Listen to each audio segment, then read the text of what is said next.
أما بعد فأعوذ بالله من الشيطان الرجيم.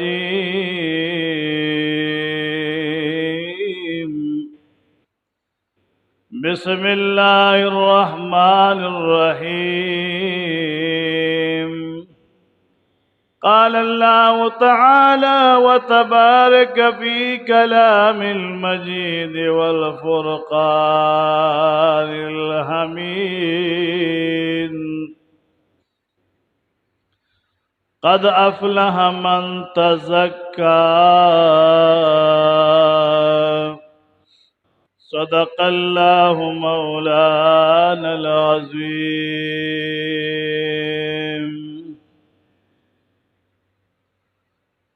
إن الله وملائكته يصلون على النبي يا أيها الذين آمنوا صلوا عليه وسلموا تسليما.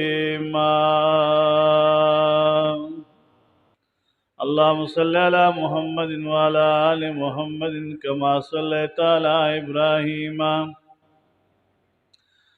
وعلى آل إبراهيم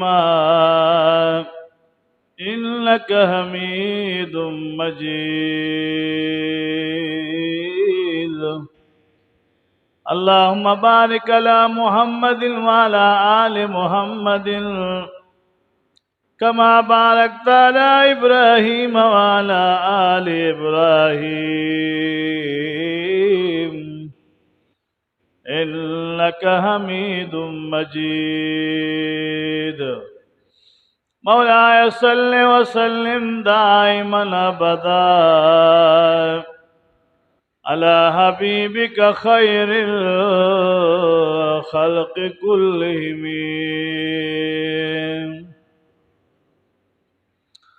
زمان اسلام عزت مند مسلمانان ورلو اللہ رب کائنات عز و جل مسرزم اپا کامل ایمان خوشالکا د جمعی مبارک و رزدہ د شوال مکرم عظیم میاش شورو دا محرم صفر ربیع الاول ربیع الثانی جمادی الاولی جمادی الثانی رجب شعبان رمضان او شوال. په اسلامی میاشتو کې دا لسم میاشت ده. په اسلامی مہینوں کې دا لسم میاشت ده د شوال المکرم او د حج د میاشتو نه لومبه میاشت ده. اگر چې حج د بیت الله ادا کیږي په ذوالحجه کې خدا شوال او ذوالقعده میاشت دا د حج د میاشت استقبالی میاشت دي. د حج د میاشت استقبالی میاشت کې مې دي شوال او ذوالقعده. ډیر فضیلت د شوال میاشت لري ښا. ډیر فضیلت او برکت دا روانه میاشت کوم د شوال دا لري. اول فضیلت او برکت د شوال د میاشت دا ده چې د اختر اورس پکې الله مقرر کړی ده. اول فضیلت دا ده. او دیم فضیلت د شوال د میاشت دا ده چې د حج د میاشتو نه لومبه میاشت ده. او بیا یو لوی اعزاز ورته دا حاصل لې چې د ام المؤمنین بی بی عائشہ رضی اللہ عنہا نکاح مبارک هم د شوال په میاشت کې شوی و. بعض خلک دا خبره کوي وی د دو اخترونو ترمنځ نکاح کول خنري. د دو اخترونو ترمنځ لکه اوس عید الفطر تیر شو، عید الاضحی را روانه ده، منځ کې 2 میاشتې پاتې دي، 2 میاشتې او 10 ورځې. د عید الاضحی د ذوالحجې د میاشتې په 10مه ورځ باندې اختر وي. د شوال د میاشتې لومبې ورځې نه واله تر د اختر د غټ اختر ورځې پورې 2 میاشتې 10 ورځې جوړي. نو خلق وی د 2 اخترونو ترمنځ نکاح مکوا، دا ښه کار وی نه دی. ولې ښه کار نه دی؟ نکاح د شپې جایز ده او د ورځې جایز ده، باران کې جایز ده، په ګرمۍ په یخنۍ کې جایز ده. په رمضان کې نکاح کولی شي، بغیر د رمضان نه هم کولی شي. په یو وخت کې ممنوع نه دی چې ته نکاح مه کوه، دا جواز لري. د مؤمنانو مور د بیبي عایشې رضی الله عنها نکاح مبارک په دې میاشت کې شوی وه. اوس دا د اختر په میاشتو کې راځي او په څه کې راځي؟ د اختر د میاشتو ترمنځ میاشت ده، بلکې د اختر میاشت راځي د شوال. نو په دې کې نکاح کول جایز دي. دا د غیر خلکو خبره ده چې په دې کې نکاح نه کیږي، نه د الله پیغمبر وی نه بل چا ویلي. هغه فضیلت چې خلک ګوري چیرې په 20م د رمضان خلک نکاح تړي، نو خلکو د 20م د رمضان له د نکاح زور ځکه ورکړي چې دغه شپه چې کوم ده دا د فضیلت ده. مقصد د هغې دا نه دی چې مخکې 2 میاشتو کو نکاح نه کېږي نو راشه په رمضان کې نکاح وکړه. دې مقصد نه دی. مقصد دا دی چې په ماه رمضان کې په 20مه شپه باندې نکاح کول دا ثواب زیات دی، ثواب زیات دی. نکاح ورکی کیږي، خو دغه 2 میاشتو کې نکاح کول جایز دی. او بیا بل مثال تاسو ته پیش کوم. زکات ورکول د رجب په میاشت کې پکار دی. رجب او شعبان دا 2 میاشتې د رمضان نه وړاندې دي. نو پر رجب کې زکات ورکول چې پر رجب په میاشت کې زکات ورکي، ځکه چې زکات پر رجب کې فرض شوی دی، نه پر رجب کې ورکول پکار دي. دا خلق زکات ولی پر رمضان کې ورکي؟ بس په رجب کې د زکات ورکي او خلاص دي کی خبره ختم شو. نه، پر رمضان کې زکه زکات ورکي چې پر رمضان کې ثواب زیات دی. او چاله جامع والے، چاله جوړې والے، چاله سوداګانې والے، چاله نقد پیسې ورکي، نو پر رمضان کې د ارچا دعاګانې قبلېږي، د خلک دعا پکې زیات ہوگی. یره پلانی سړی دونه زکات ما ته راکړی دی، دونه سوداګانې مال راکړي، دا پر رمضان کې هغه ته دعا وکړي نو دعا قبلېږي. نو ځکه خلک زکات ورکوي. د میاشت د رمضان مبارکې په میاشت کې زکات ورکولی شي. ها، د میاشت د رمضان په میاشت کې نکاح کولی شي. نو فضیلت و تحاصل لے، فضیلت برکت و تحاصل لے، ذکر خلق په 20مه شپه د رمضان کې نکاح تړي او بیا واده په 2 میاشتو کې کوي، بس کله خوښ شي. نو صرف فضیلت په بنا باندې نکاح په رمضان کې کولی شي، ثواب ورکې زیات دی. نور په شوال او ذوالقعده او ذوالحجه کې نکاح ممنوع نه ده، نکاح جائز ده پکې کولی شي. لکه خلق د محرم په میاشت کې نکاح نه کوي، یره دا د محرم میاشت ده او په دې کې د کربلا واقع شوی ده، په دې کې د حسنین واقع شوی ده، په دې کې امام حسین صاحب شهید شوی دی، نو په هغه لس ورځو کې خلک نکاح نه کوي، دا نکاح نه کوي، واده نه کوي. ویره دا میاشت چې کوم دی هغه دې کې وینې توی شوي او دې کې هغه دې کې وی نکاح کول نه دي. نه نکاح په محرم په ورځ هم جایز ده. د لسم محرم هغه سخت ورځ چې په هغې باندې څونه واقعات شوي دي په هغې هم نکاح کولی شي. منه خو نه ده راغلی چې د محرم په ورځ باندې نکاح مه کوه. د محرم په لسم باندې نکاح وکړه، ثواب پکې زیات دی. ځکه داسې لس عمله د محرم په لسمه د عاشورې په ورځ باندې شوي دي.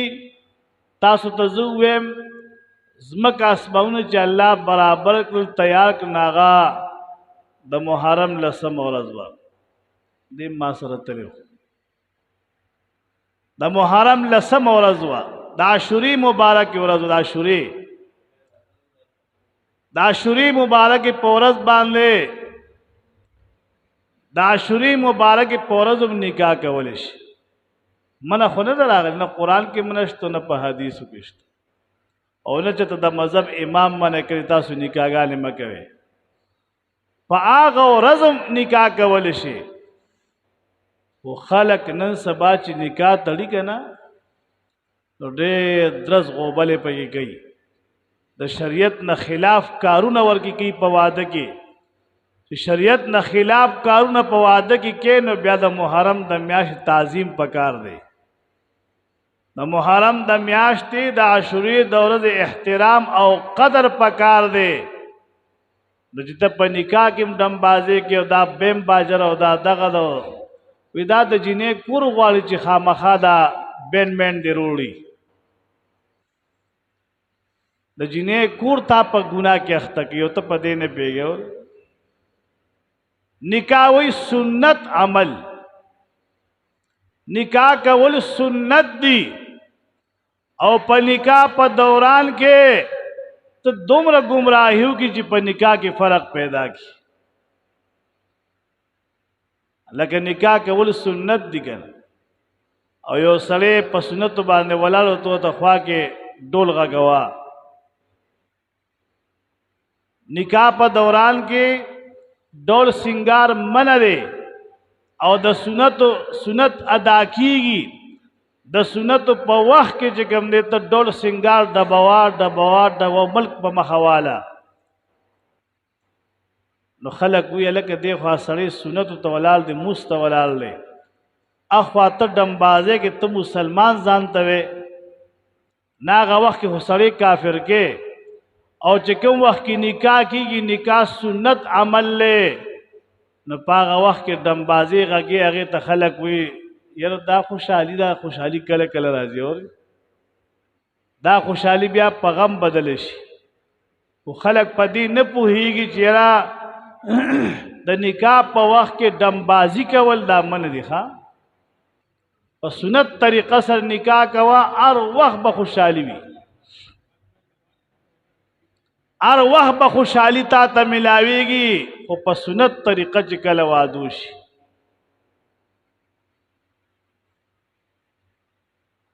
اردو کې ورته شادی خانہ آبادی وایي، شادی خانہ آبادی. ښځه چې کور ته راولي نو ستا کور ور باندې آباد شي. واده چې سړی وکړي جره وي یو وي، چې کله وادو کې دوه شي نو کور یې آباد شي. ځکه ورته شادی خانہ آبادی وایي. او د عربي په لفظ کې ورته نکاح وایي چې نکاح. په نکاح کې څلور حروف دي او په یو حرف مطابق چې سړی ناکام وي نو دی به واده نه کوي. هسې پردی لور خور کور ته راولې. د څلورو حروفو چې ته په نکاح کې څلور حروف دي او په څلورو حروفو کې چې ته تابعداري د هغې کولی شي نکاح به کې. دا ستغې خبرې نه دي، دا قرآني خبرې دي، دا شرعاً مسله ده. په دې باندې به ټول ځان پیوی ګورې. شریعت باندې چې کوم سړی روان وي هغه چرم نه نقصاني کیږي او شریعت نه چې کله خلاف شو هغه نقصاني دی نکاح کی سلور حروف تی نون کاف الف او ها د سلور حروف نه یو نکاح لفظ جوړ دی نو نکاح خو آسان کار دی کنه او چې ته وته چې لس تولې به کالې وروړې او لس مرلې ورپسې ځمکه ولیکه او لس جوړې به جامې وروړې او یو جوړه په 50,000 روپۍ الې نو څه دی خیال لې بیا نکاح کیږي نکاح بیا کیږي بیا خو نقصان لې دا خو تبعی ده دا نکاح بیا نه کیږي دا وادم زر نه کیږي ها بوډا بشي خو واده بونه کې کدا حالي او چې نکاح په سنت طریقه کې نو بس آسان کار دی دا رواجونه او دا ډیمانډونه دا ټول نقصان دی په خور کې با پکور کې با لور او خور چې کوم دی ناستای او بیا چې دا غي د رشتې د پاره خلک راشي چې بيد خور لور مور رشتہ کو نو پلار او مور دومره توخیږي چې هغه بیا را کوزیم نو بس بیا غل رشتې له سګن راځي دا به سګ را کوزي لس تولې به سو نسو کوي لس مرلې بس مکه سو کلی لس لک روپے مہر به سو ور کوي دا ټول په شریعت چوکاټ کې من ریخا نکاح کول سنت عمل لے دا اللہ محبوب پیغمبر فرمائے دا نکاح کولو دا پارا مہر لازم دے چی مہر مقرر شن نکاح بکی مہر لازم دے مہر سمر ورکول پکار دے روس مطابق کول پکار دے بیا نکاح آسانی مہر سمر پکار دے شریعت کے د شریعت په چوکاټ کې دننا 50 درهم مہر پکار دے 50 درهم 50 درهم 50,000 نه 50 درهم پاکستانی روپے نہ 50 درہم دا عرب و عمارات روپے دا درہم و طویلشی 50 درہم نا لاند مرازو برچ سومر خطلشی وسط بگورے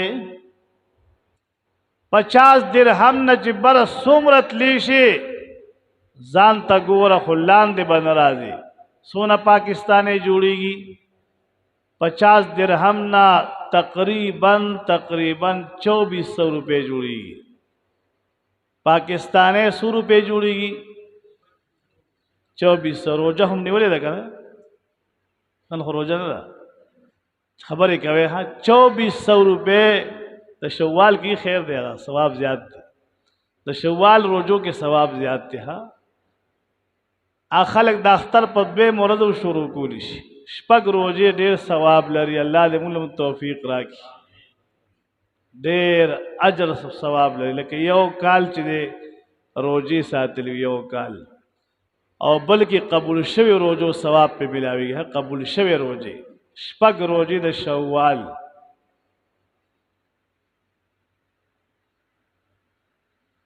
پاکستانه کې نه یا التو دسو کې شابه تاسو ګورئ 2400 روپے پاکستانی جوڑ گی سو جواب را کے 2400 روپے پاکستانی دا 50 درہم نہ جوڑے گی تقریباً زکے کس پاس پکیوی نہ ضلع اندر شیر تنیم دی چلتا کی بے حساب حکم خواہ 2400 روپے پاکستانی با تقریباً جوڑے گی سونا دا 50 درہم نہ 50 درہم نہ 19 برچ سمر مزل کول شي کوه د وس مطابق لاندې به نه کوزیږي د 50 درهم 30 درهم نه 45 درهم نه 50 درهم قیمت 2400 روپے پاکستانی رقم دے 2400 روپو نه برخې د سونه خطیش 10,000 روپے مہر ورکے 50,000 ورکے 1 لک روپے مہر ورکے ځان تم ګورا اولاد تم ګوره او قرضدارو تم بیا ګوره ها ویره پیسې را قرض کوا د واده قرض خدای خلاصي خدای پاکي بشک خلاصي د واده قرض او د کور د آباده قرض د الله خلاصي او یو شرط پکې شته ګوره ها چې قرض چا نه را لیکره چې قرض پیسې نه علمه محبوب فرمای په دو شیزونو کې ډیر خیال ساته یو چې چا نه قرض پیسې اخلي لزره 50 لس لکه سونه قرض پیسې چا نه اخلي دا بزله کې قص کې چې دا قرض باور کوم دا لومبه شرط دی لزره 15000 ارسونه پیسې چا نه قرض اخلي دا بزله کې پوخ یقین سره قص کې چې دا پیسې بدته واپس کوما محبوب فرمای چا چې دا قص وکړو قرض ورکول ثواب دی چاله قرض سو چاله قرض ورکی اجر زیات دی او چې بیا قرض پیسې واپس غواړي نو بیا به داغه سر ماته الوی ورکی وری بیا به داغه سر ماته نه الوی قرض پیسې اخلاصي ګیندا سي نه اخلاصي چې ستا پزله کې لګم غلاوي چې مړه ور به کو کله به ورکو پیدا بشي ور به کو مړه را پسې د ګرځي قرضداري چا وجلې دا پیسې بیا خلاصيږي دا خو د شریعت د چوکاټ نه خلاف خبره کې دا پیسې بیا نه خلاصيږي د امریکای ډالر پاکستان باندې قرض پاتې شو نو خلک ویرا مړه قرضداري چا وجلې دی امریکا همو سمړه کول نشي بس پوری دی وکړه نو ورکول هو غواړي کنه پیسې هو ورکول غواړي ذمہ خلاصول غواړي قرض چې اخلي رمبي شرط بستا داوي چې پلاني سړی نه قرض علم خدا پیسې به ورکوما محبوب فرمای دا قرض زر خلاصيږي اور دا قرض زر خلاصيږي دې کې لم لیټ نی غیبی الله اخلاص او امداد کی خدا قرض خلاصيږي او چې ته را پسې بغرزي کنه الله به دې پړق اوچې خو پیسې بخلاص نه کی رمبي نیت کې ستا چې فرق پیدا شونه زله به دې اوچې خو پیسې بخلاص نه کی ستا نیت کې فرق پیدا شوی دی او بل محبوب فرمایي چې کله د نکاح په دوران کې کله نکاح کې نو مہر ته ګورا مہر ته ګورا چې څومره مہر ورکول شي اق مقدار کې مہر مقرر کا څومره مہر ورکول شي 15 تولې 10 تولې 1 توله نیمه توله څومره مہر پرې کول شي بس اق مہر ته وګوره مقدار د هغه ته وګوره بیا نکاح کې فرق ناراضي او چې ته لس تولې اولی که 15 حاضر کو 15 بیا ګورو نکاح کې فرق پیدا شو کنه